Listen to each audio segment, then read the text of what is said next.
Good morning બાળકો, કેમ છો? મજામાં? સિનિયર કેજી ગુજરાતી માધ્યમ, વિષય ગુજરાતી. ગુજરાતી વિષયમાં આગળ આપણે સ્વર શીખી ગયા હતા. આજે પણ આપણે સ્વર શીખવાના છીએ. આગળ આપણે કયા સ્વર શીખી ગયા હતા? અ, આ, ઈ અને ઉ. આ સ્વર આપણે આગળ શીખી ગયા હતા અને આજે આપણે સ્વર શીખીશું ઉ ઉનો ઉ, રૂ ઋષિનો રૂ, એરણનો એ, ઐરાવતનો ઐ, ઓજારનો ઓ, ઔષધનો ઔ. આજે આપણે આ સ્વર શીખવાના છીએ. આગળ આપણે આટલા સ્વર શીખી ગયા હતા. સ્વર પૂર્ણ હોય છે, વ્યંજન અધૂરા હોય છે. વ્યંજનમાં જ્યારે સ્વર મળે છે ત્યારે પૂર્ણ મૂળાક્ષર બને છે. સ્વર વિના વ્યંજન અધૂરા હોય છે. તો આજે આપણે સ્વર શીખવાના છીએ. તો સ્વર અજગરનો અ, આ આગાડીનો આ, ઈયળનો ઈ, ઈસનો ઈ, ઉત્તરનો ઉ. આપણે ઉ સુધી સ્વર આગળ શીખ્યા હતા અને હવે આજે શીખીશું ઉનો ઉ, રૂ ઋષિનો રૂ, એરણનો એ, ઐરાવતનો ઐ, ઓશિકાનો ઓ, ઓજારનો ઓ, ઔષધનો ઔ. આજે આપણે આટલા શીખવાના છે સ્વર. તો આપણે આજે પહેલા સ્વર કયો શીખીશું? ઉ. ઉનો ઉ, ઉનો ઉનો ઉ ઉપરથી આપણે ઘણા શબ્દો પણ બનાવી શકીએ છીએ. આપણે આગળ નાનો ઉ શીખી ગયા. ઉનો ઉ આજે મોટો ઉ આપણે શીખવાનો છે. આગળ આપણે આ નાનો ઉ શીખી ગયા. આજે આપણે મોટો ઉ શીખવાનો છે. ઉનો ઉ. તો આ ઉ ઉપરથી આપણે ઘણા શબ્દો બનાવી શકીએ છીએ. કયા શબ્દો બનાવી શકીએ છીએ તે આપણે જોઈએ. ઉ ઉપરથી આપણે ઊન, ઉખડ, ઉલ, ઉતરી, ઉજમ આવા આપણે શબ્દો બનાવી શકીએ છીએ. ઉ સ્વર છે. આપણે આને લખતા શીખીશું અને બોલવાનું છે અને લખવાનું છે. તો ઉનો આપણે અહીંયા લખીશું આવી રીતના. આમ બે અડધા ગોળ બનાવીને આમ ઉપર લઈ જઈને આમ નીચે લાવીશું લીટીને, એટલે આપણો મોટો ઉ બનશે. પહેલાં આપણે આ નાનો ઉ શીખી ગયા. હવે આજે આપણે શીખવાનું છે મોટો ઉ. ઉનનો ઉ. તો આજે આપણે શીખીએ છીએ ઉનો ઉ. અહીંયા આપણે લખીશું ઉનનો ઉ. બાળકો, આપણે બોલીને લખવાના છે સ્વર, તો આપણને જલ્દી આવડશે અને લખતા પણ આવડશે.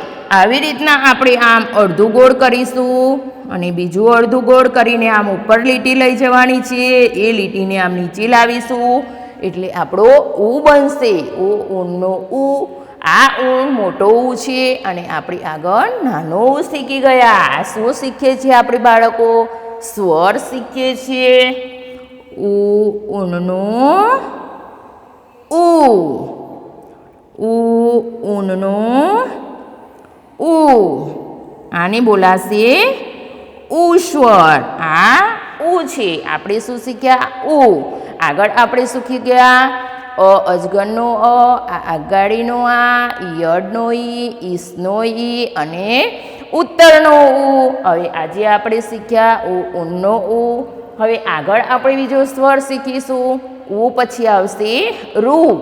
રૂ ઋષિનો રૂ. તો રૂ ઋષિનો રૂ આ સ્વર છે. રૂ ઉપરથી પણ આપણે શબ્દ બનાવી શકીએ છીએ. ઋષિ, ઋષભ, ઋતુરાજ, ઋતુપર્ણ, ઋણ આવા શબ્દો બને છે.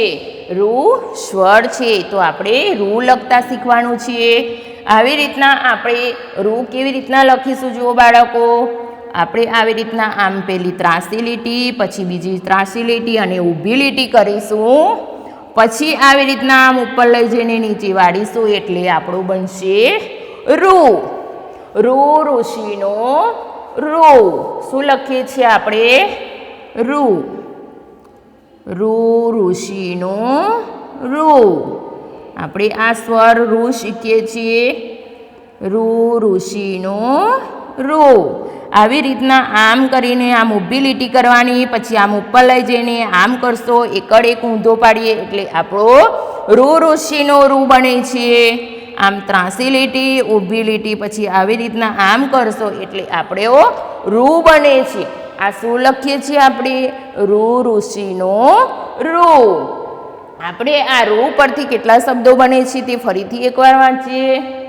ઋષિ, ઋષભ, ઋતુરાજ, ઋતુપર્ણ, ઋણ. આવા રૂ ઉપરથી શબ્દ બને છે. રૂ ઋષિનો રૂ. હવે આગળ આપણે શું શીખવાના છે? આગળ આપણે શીખીશું એ સ્વર શીખીશું. એરણનો એ.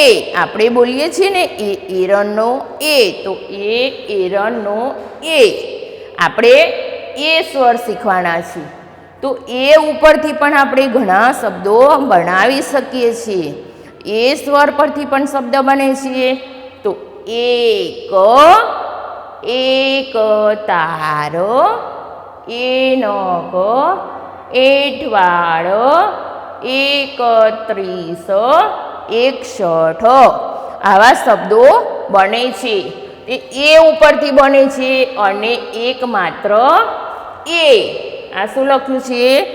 એ સ્વર લખ્યું છે અને એક માત્ર એ. આ એ છે. તો આપણે અહીંયા શીખીશું લખતા. આવી રીતના આપણે આમ અડધું ગોળ કરીને આમ એ લખીએ. આગળ આપણે એ શીખી ગયા છે ને ઉપર આપણે માત્ર કરીશું એટલે એ બનશે. અજગરનો અ આપણે આગળ શીખી ગયા છીએ. તેની ઉપર આપણે એક માત્ર કરીશું એટલે એ સ્વર બનશે. અહીંયા એ લખીએ છીએ. એરણનો એ. એરણનો એ. એકનો એ. એકતાળનો એ. આપણે કયો સ્વર લખીએ છીએ? એ. એ લખીએ છીએ આપણે. એરણનો એ, એઠવાડનો એ, એકતાળનો એ, એનકનો એ, એકનો એ. આપણે સ્વર કયો શીખ્યા? એ. હવે આગળ આપણે કયો સ્વર શીખવાના છીએ? આગળ આપણે શીખીશું ઐ. અને બે માત્રા ઐ. ઐરાવતનો ઐ. આપણે અહીંયા એક માત્ર કર્યો છે.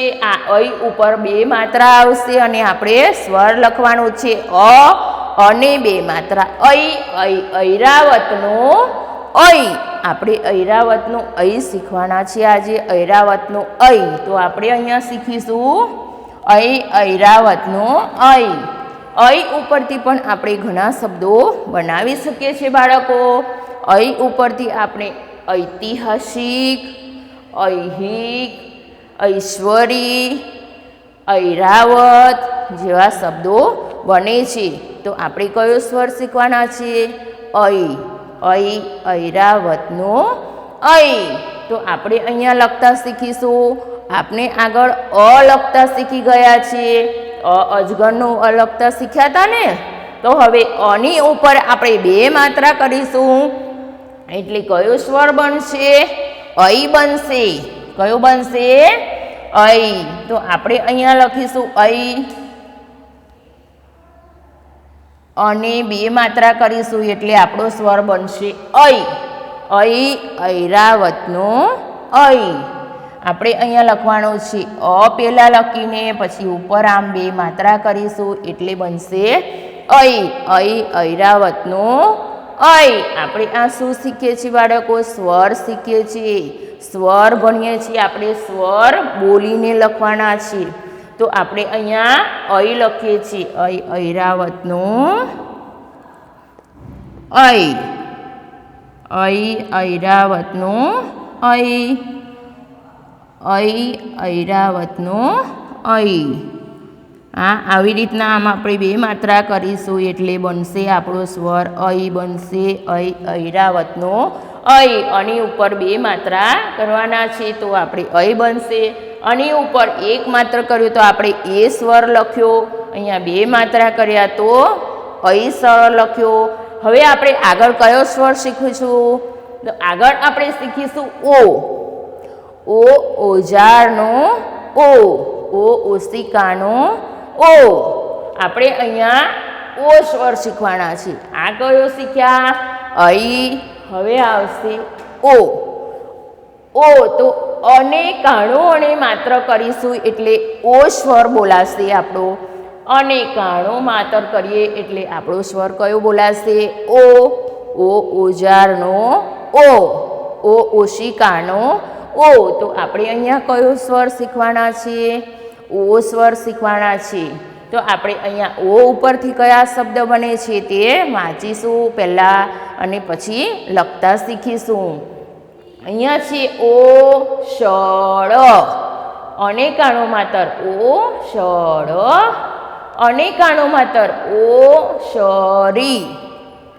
ઓજસ. ઓટલો. ઓઢણી. આપણે આ ઓ ઉપરથી બનેલા શબ્દો વાંચીએ છીએ. ઓષળ, ઓશરી, ઓજસ, ઓટલો, ઓઢણી. આ આપણા ઓ ઉપરથી બનેલા શબ્દો છે. આપણે કયો સ્વર શીખવાના છે? ઓ. ઓ ઓજારનો ઓ. અને ઓ ઉપરથી આપણે જે શબ્દ બને છે તે આપણે શબ્દ વાંચ્યા. ઓ ઉપરથી પણ આપણે ઘણા બધા શબ્દો બને છે. આપણે બોલીએ છીએ ઓ ઓજારનો ઓ, ઓ ઓશિકાનો ઓ, પણ ઓ તેનો એકલો નથી થતા. ઓ ઉપરથી બીજા પણ શબ્દો ઘણા બને છે. તો આપણે અહીંયા લખીશું ઓ. અને કાણો અને માત્ર કરીશું એટલે આપણો સ્વર બનશે ઓ. ઓ ઓશિકાનો ઓ. ઓ ઓજારનો ઓ. આ ઓ લખીએ છીએ આપણે. કયો સ્વર લખીએ છીએ બાળકો? ઓ લખીએ છીએ. ઓ ઓશિકાનો ઓ. ઓ ઓજારનો ઓ. ઓ ઓશ્રીનો ઓ. ઓ ઓઢણીનો ઓ. આપણે શું લખીએ છીએ? ઓ. ઓ સ્વર લખીએ છીએ આપણે અહીંયા. અને કાનો માત્ર ઓ સ્વર. અને ઓ ઓ ઓ ઓ સ્વર આપણે લખ્યું. કયો સ્વર લખ્યો? ઓ. ઓ ઓજારનો ઓ. હવે આગળ આપણે કયો સ્વર શીખવાના છે બાળકો? આગળ આપણે શીખીશું ઔ. ઔ ઔષધનો ઔ. ઔષધ એટલે દવા થાય છે. ઔષધ આપણે દવા આપણે લાવીએ છીએ ને, ઔષધ. ઔ ઔષધનો ઔ. અને કાણો અને 2 માત્રા કરીશું એટલે ઔ સ્વર બોલાશે આપણો. અ અજગરનો અ છે તેને કાણો અને 2 માત્રા ઉપર કર્યા છે તો તે ઔ બોલાશે. ઔ ઔષધનો ઔ સ્વર છે. આપણે કયો સ્વર શીખીશું? ઔ. ઔ ઔષધનો ઔ. ઔ ઔષધનો ઔ. તો આપણે અહીંયા ઔ સ્વર શીખવાના છે. ઔ ઉપરથી પણ આપણે ઘણા બધા શબ્દો કરી શકીએ છીએ, બોલી શકીએ છીએ. ઔદીપ, ઔપચારિક, ઔષધાલય. આવા શબ્દો બને છે ઔ ઉપરથી. આપણે ઔ સ્વર શીખવાના છે. અને કાનો અને 2 માત્રા ઔ. આપણે આજે ઔ સ્વર લખવાનો છે તો ચલો બાળકો લખીએ આપણે. અ અજગરનો અ આપણે આગળ શીખી ગયા છીએ. તો આની બાજુમાં આપણે આમ કાણો કરીશું અને ઉપર 2 માત્રા કરીશું એટલે આપણો સ્વર કયો બનશે? ઔ. ઔ ઔષધનો ઔ. તો આપણે અહીંયા લખીશું ઔ. ઔ સ્વર લખવાનો છે. અહીંયા આપણે લખીએ છીએ ઔ ઔષધનો ઔ. આ આપણે કયો સ્વર શીખીએ છીએ? ઔ. આવી રીતના આમ અજગરનો ઔ લખવાનો છે. પછી બાજુમાં કાણો કરવાનો છે લીટો અને ઉપર 2 માત્રા કરીશું એટલે ઔ ઔષધનો ઔ. આપણે આ સ્વર કયો શીખીએ છીએ? ઔ. ઔ ઔષધનો ઔ. હા આપણે શું શીખ્યા? ઔ સ્વર શીખ્યા. આજે આપણે કયા સ્વર શીખ્યા? તો ઉનો ઉ, ઋષિનો ઋ, એરણનો એ, ઐરાવતનો ઐ, ઓજારનો ઓ, ઔષધનો ઔ. આજે આપણે આ સ્વર શીખ્યા. આગળ પણ આપણે સ્વર શીખી ગયા હતા. તો આપણે આ આગળ શીખેલા અને આજે શીખેલા બધા સ્વર એકવાર બોલી જઈશું. અજગરનો આ આગગાડીનો આ, ઈયળનો ઈ, ઈસનો ઈ, ઉત્તરનો ઉ, ઊનનો ઉ, ઋષિનો ઋ, એરણનો એ, ઐરાવતનો ઐ, ઓશિકાનો ઓ, ઔષધનો ઔ. આપણે આજે આ ઔષધનો ઔ શીખ્યા. હવે આગળના સ્વર બાળકો આપણે ફરી શીખીશું. આજે આપણે આ સ્વર શીખ્યા. તમારે ઘરે બોલવાની અને લખવાની પ્રેક્ટિસ કરવાની છે. Thank you.